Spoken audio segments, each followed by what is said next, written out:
Welcome to TDS studios. Hi friends, எல்லாம் சூப்பராக இருப்பீங்கன்னு நினைக்கிறேன். இப்போ ஐபிஎல் சீசன் கிரிக்கெட் நடக்கிறதுனால அதை பற்றி ஏதாவது ஒன்று சொல்லலாமான்னு யோசிக்கும்போது ஒரு அருமையான விஷயம் கிடச்சிது. நிச்சயமாக இது நம்ம எல்லோருமே கடைப்பிடிக்க வேண்டிய ஒரு விஷயம். இப்போ நம்ம மேல்நாட்டுக்காரங்களை பார்த்து எத்தனை விஷயங்கள் காப்பி அடிக்கிறோம், தேவையில்லாத பல விஷயங்களை காப்பி அடிக்கிறோம். ஆனால் தேவையான இது போல் நல்ல பண்பாடு, மனிதநேயம், மரியாதை, சக மனிதன் பரஸ்பர ஒரு மரியாதை, அன்பு, இதெல்லாம் இருந்தால் தான் இந்த குணம் நமக்கு வரும். சரிங்களா? அது என்னன்னு பார்க்கலாம் வாங்க. அதாவது கிரிக்கெட்டில் டிஆர்எஸ் அப்படின்னு ஒரு மெத்தட் வச்சுருக்காங்க. அதாவது அம்பையர் அவுட்டு கொடுக்குறாரு, அதில் நமக்கு திருப்தி இல்லை அப்படின்னா அந்த குரூப்பை சேர்ந்தவங்க டிஆர்எஸ் கேட்பாங்க.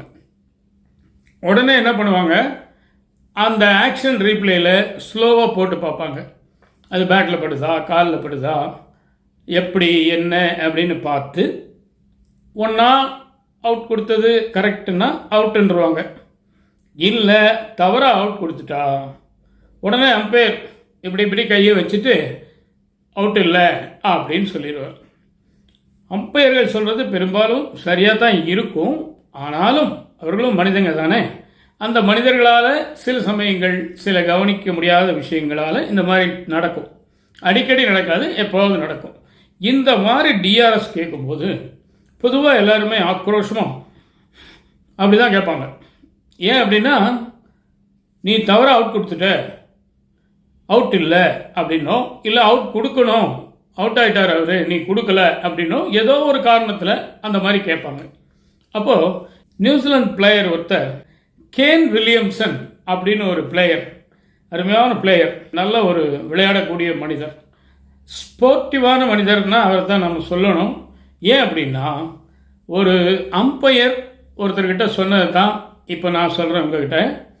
அதாவது டிஆர்எஸ் கேட்கறதுக்கு முன்னாடி அவர் என்ன சொல்லுவார் தெரியுங்களா? நீங்களே கேளுங்களேன் அவர் வாயால.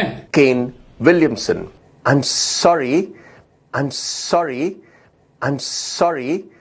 அந்த அம்பையரை பார்த்து I am sorry, I am sorry அப்படின்னு சொல்லிட்டு தான் டிஆர்எஸ் கேட்பார். எப்பேற்பட்ட பண்பாடு தெரியுங்களா? இதெல்லாம் நம்ம ஏன் காப்பி அடிக்கக்கூடாது இல்லையா? நம்ம வாழ்க்கைக்கு எவ்வளவோ அது பயன் தரும். யாரையுமே விரோதிக்காமல் தன்மையாக போனோம்னு சொன்னால் பெரிய பெரிய காரியங்கள் கூட சுலபமாக நடக்கும். குர்ரன்னு மூஞ்சி வச்சுட்டு போகிறதுல எந்த விதமான பெரிய பிரயோஜனமும் இருக்க போகிறதில்லை. இதை சொல்லும்போது என் நண்பர் ஒன்று சொன்னது எனக்கு ஞாபகத்துக்கு வருது. அந்த வளைகுடா நாடுன்னு சொல்கிறோம் இல்லைங்களா, துபாய், அபுதாபி, கத்தார், ஓமன், இந்த மாதிரி நாட்டில் அவருக்கு கத்தார்லேயும் எங்கேயோ இருந்தார்னு நினைக்கிறேன். ஒரு லாரிக்காரர் ஒரு இடத்துல டிராஃபிக் சிக்னலை மீறி தாண்டி போயிட்டார். அப்போ இந்த ஃப்ளாஷ் பண்ணி ஃபைன் போடுற சிஸ்டம் வராத காலம். அதனால் என்ன பண்ணுறாங்க, போலீஸ்காரங்க பின்னாடியே அவர் விரட்டிட்டு போய் அவர் வண்டியை நிறுத்துகிறாங்க. நிறுத்தினோடனே டிரைவரை கீழே இறங்க சொல்லி ஃபஸ்ட்டு ஷேக்கன் கொடுக்குறாங்க.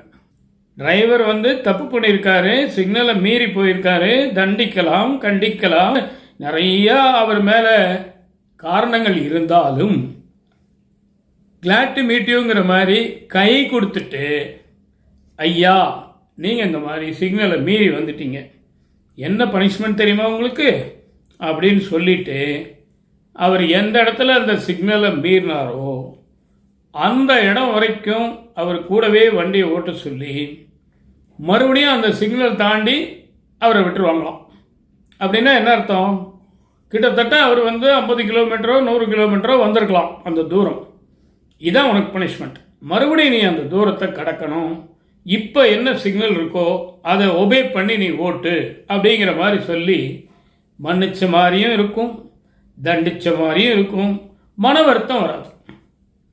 போலீஸ்காரங்கிட்ட இந்த மாதிரி ஒரு குணத்தை நம்ம எதிர்பார்க்க முடியுமா? ரொம்ப அபூர்வம். இது எப்போவோ நடந்ததாக அவர் சொன்ன ஞாபகம் எனக்கு. கொஞ்சம் முன்ன பின்ன கூட இருக்கலாம், சொன்னதை வச்சு நான் சொல்கிறேன். ஆக இந்த மாதிரி நல்ல விஷயங்கள், தேவையான விஷயங்கள், அன்பான விஷயங்கள் ஏன் நம்ம காப்பி அடிக்கக்கூடாது? இதுதான் இன்னைக்கு விஷயம்.